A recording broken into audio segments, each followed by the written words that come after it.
నీవై చేరుకోగా కాదా నీకై మ్రోగే ప్రాణం ప్రణవం తీసే శ్వాసే ధూపం చూసే చూపే దీపం కాదా మమకారం నీ పూజా కుసుమం మనసు హిమగిరిగా మారినది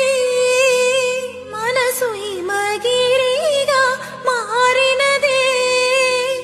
కలిసిన మమతల స్వరజతి పశుపతి పదగతి కాగా మీని మలుపుల చెలువపు గమనము వీణ పలికిన జిలిబిలి గమకము కాలి మూవగ నిలిచెను కాలము పూల పవనము వేసెను తాళము గేయమైనది తొలి ప్రాయం రాయమని మాయని మధుకావ్యం స్వాగతించెను ప్రేమ పదం సాగినది ఇరువురి బ్రతుకు